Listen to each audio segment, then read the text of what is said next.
Hello my shadows, today I'm going to be giving you writing tips collaborating with actually like my past self, sort of kind of. I filmed the first part I think like a month ago, and then this part that I'm filming currently is now like February, almost March.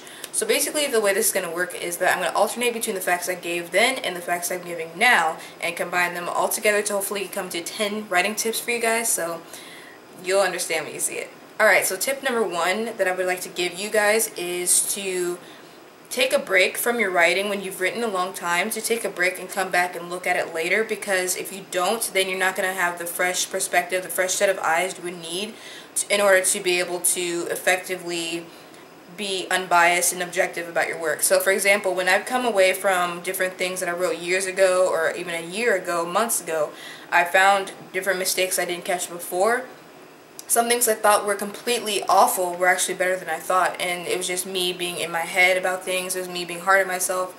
So sometimes it also helps to be able to be objective in the sense of not only just like give yourself a pat on the back, but also to be able to see that, you know, it's not as bad as you think. Because sometimes we can be our own worst critic, so you have to really be able to take a step back and examine it properly. Something that might be unconventional, which is to write what you are most passionate about first and then get to the stuff that's more integral but not as interesting to you. So for example, if you're writing like a chapter and there's a more interesting part of the chapter that you're really excited and pumped to write, and then there's another part that's like it's necessary to bridge like the most exciting parts together but you don't really care for it. I always recommend, if you don't write linearly, I definitely recommend that you write that part you're most excited about first, and then it gives you the energy to write the difficult part.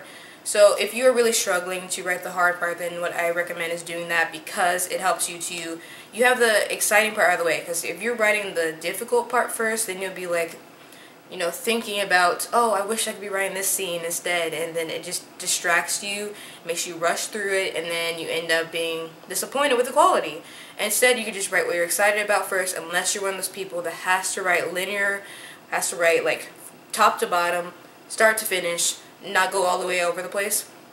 So I definitely say this is for only a certain type of person, but I would recommend this as one of my tips. Another tip I'm going to give you guys is to not to write a Mary Sue. This is kind of like a more than one tip in one of sorts. Not to write a Mary Sue. You have to have a character that people can care about and root for. I learned this advice from another website somewhere, and it basically said that if you don't care about your character, if you're not rooting for your character, then how's the audience going to root for them, basically? And the way you do that is when you have conflict. If they're not a character that you care about, if they're a very hateful voice with no character development, then oftentimes your audience will not be able to rally behind them. They will not be able to root for them because they just feel some type of way about your character. You want your character to be likable and relatable. And relatable is like a common thing, but I'm saying that you need a character that's realistic, unless it's supposed to be wacky and cartoonish and very uniquely structured, and you want the characters to come off that way. That's different. But if you want them to be real and feel like flesh and bone, you want them to be three-dimensional and not flat, flatter than the streets, then you have to make sure that they have not only, you know, good things about them, but idiosyncrasies, quirks, flaws. Flesh them out. And I know if you're not, like me, you don't like to plan all the way through, then I would say at least to come up with like a character list of traits and things like that, their history, their past, things they like, things they dislike, and you can weave it in your story and make them feel more alive. Basically, to have a guide of some sort where you can have synonyms that you can refer to, because you don't want to use the same ones over and over. There's a lot of redundant, you know, use of words that you see in stories, and you're just like, how many times are they going to snort? How many times are they going to wink? How many times are they going to chuckle? And then there's certain ones that also just don't make sense for that particular story. So say you have a character that is just completely, you know, horrible and cruel and like has this like, you know, the side to him that's just completely abrasive. Not like a villain from a folk's tale or a fairy tale, but says they cackle. Something that makes more sense for that scene could be like guffaw instead of cackle, because cackle sounds cartoonish. It depends on what you're going for, but my point is to have a repertoire of synonyms that you're able to use in place of other ones if you see yourself using something too many times. Learn how to differentiate your characters' voices, especially if you write different series, if you write different chapters, different characters. You don't want them all to sound the same. One of the things people tell me that I really love is they say every single OC original character I write is a different person. They all feel different, no two are alike. And I guess the way I do that is like each character, I know like there's a certain personality they have. I try to give them different things they say, like different phrases, different things they're interested in. I have one character that's so spunky and charismatic. She is obsessed with energy drinks and like candy and all kinds of stuff. And at the same time, her flaws, she is an addict to smoking, to drinking, she's very promiscuous.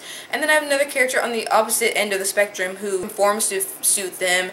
She had a past where she was doing ballet because her parents forced her to. She came from a wealthy family. She got kicked out because she got pregnant, and then she actually had to basically learn find her footing and find out who she actually is, not who her parents made her out to be, and different things like that. Like completely different characters, but I made them different and having different histories, but also the way they think, their internal monologue, the way they talk to people. The character I was referring to just now, she actually has no really true grasp on colloquialisms and different popular slang. So that's something about her that separates her from the rest of my characters. I have one that is into fashion. She's actually a kidnap victim, and she's like talking about how the furniture in the room is outdated, rather not even exist than to be caught dead in like an orange jumpsuit because it's so out of like not fashion forward or whatever, and different things like that. Make your characters unique because they're supposed to be unique. They're supposed to feel real. They're supposed to be, you know, they're supposed to basically feel like the real people. Always be mindful of using say and said. There is a thing where actually your brain skips over, and this is what I read before and it's true. You read a story and then you come across the word said, your brain tends to skip over and just see the dialogue within the dialogue tags because you're so used to seeing said. So it's definitely recommended if you have a fast-paced story to, use the word said or say instead of using, variations of asked and question. Because if you use too many of those different dialogue tags, then it starts to come off as kind of verbose, and then also just stunts the pacing of the story. So if you want it to be fast-pacing scene, you need to use either no dialogue tag at all or use just say or said. If you want it to be slower, slower pace, slow it down a bit, add some action in between, add, dialogue tags that vary if necessary, and just make sure you are careful about your pacing if you're going to use say and said. Plan your environments in advance, because I've noticed things I've done and I've said, or even like planning what you're going to have your characters do a little bit to an extent, because what I noticed I did oftentimes was I'd have a character, maybe be ambidextrous, and then I say, oh, they can't use their left hand, for example, and I forgot. Or for their environment, I would say like something is on the right and then they're reaching for it like this, and it's just like, you may not think they're as big of a deal, but your readers will pick up on stuff like this, especially if they're observant. Like, I notice details like that sometimes, and I will notice it, and it can kind of throw you out of the, the immersive experience of the story just by having those mistakes. As I'm probably mentioning in another part of this video about plot holes and different things like that and having to go back and fill them. Well, it's kind of similar with your environment. You don't want to have to keep refilling plot hole after plot hole because you missed something here, because you didn't really plan where everything is. Like, get a general layout and feel of the room, the environment, the way, like the different things. If there's any physical disfiguration, if there's any like disabilities to the character, then you need to know what they're able to do, what they can't do, and that goes for anything. That goes for anything psychological, physiological, health-wise, everything. Because I know I've written a character, and I'm writing a character that has diabetes. Even though I know people in my family that have diabetes, I've forgotten she has it. So I've had to go back in and correct things and be like, oh, she can't have sweets, or like a certain amount, or like whatever, and then I have to go back and fix it. So just be very aware of your character's environments and the things they can and can't do and all of that. Make sure that you are passionate about something before you commit to it. So sometimes I've actually jumped the gun and written stories and just been like, I had this idea in my head that just, took a hold of me, and then I just wanted to get it out there as soon as possible because I had the novelty, I had the freshness for the idea, but I didn't have the steam to keep going, because once I got down to it and I finally gotten so used to being in the idea, I just was like, oh, I don't have anything to sustain this with, because for one, I have other stories. Two, it was just like a lot of excitement that was just blinding me to the fact that I didn't have enough subjects and enough content and enough plot to really carry it forward. So while some ideas are just amazing, they're not always for just that moment. When you have the idea, sometimes it's for later, sometimes it's for now. It depends, and you have to keep in mind you need to be passionate about it, but also be willing to commit to it, because it's one thing to be dispassionate about something and you lose interest over time, or you didn't have interest at first with the idea, like you just like, okay, this is a decent idea, I want to shelve it for later. Then you end up being passionate about it later, and then you end up actually acting upon it, versus, you know, you're passionate at the start but you don't have enough to carry you through. So you can't just rely on passion, but it doesn't work if there's no passion either. Try to avoid cliches and tropes. So I know it's kind of fun to put your own twists and spins on different things that are very, very popular, and I know that it can get hard to be original because there's so many things that have been explored already.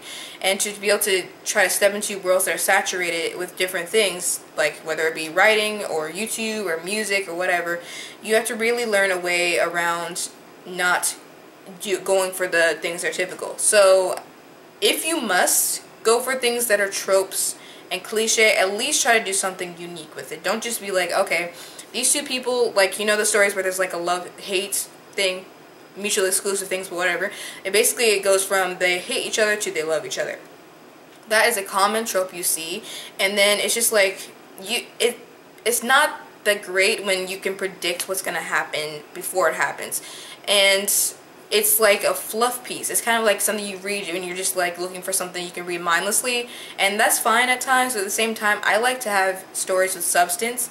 I like to deal with taboo, real issues in my writing, but I also like to have realism. I like to have things that aren't just, you can just automatically know what's going to happen. Like, I like to have plot twists. I like to have things that are going to be completely out of left field, like hint at it, but really have my hints be so obscure that you would not expect it. It just feels like it's out of left field for you. Make sure, if you're like me and you don't like to plan your stories, make sure that you at least make notes of like what's happened in each chapter that's significant, or any like minute details that you want to save for later, because if you don't, you'll have a lot of plot holes that you have to go in and fill later, and sometimes some of them are irreparable, and then you're stuck in a rut because you're like, oh wow, I said this person's birthday, something simple as that, right?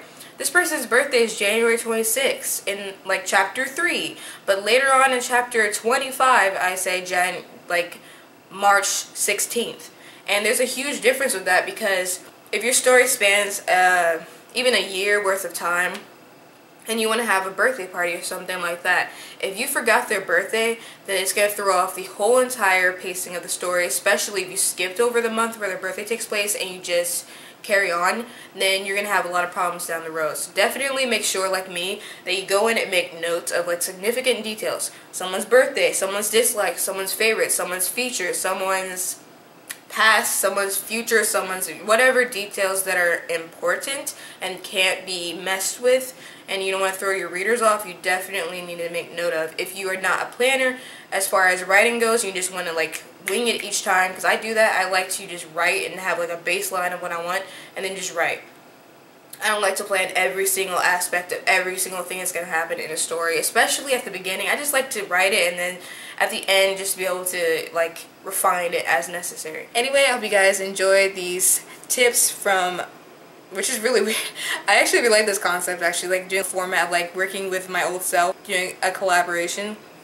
But let me know if you guys have any tips in the comment section that I did not mention here, because I'm always looking for more. Like I like to research, I like to learn different things. That's how I've learned these things. Like I've had to do a lot of research, because before I was really into like just emulating what I saw, but I didn't really gain anything from that because I never was able to express my creativity properly. I actually have a whole writing guide I like to share with you guys if I can, that I compile of different tips that I've come across, different words, so I've expanded my vocabulary a lot. I've definitely learned new ways to use different colors and all kinds of things like that. So let me know if you'd like to find out more about my writing tips and my guide.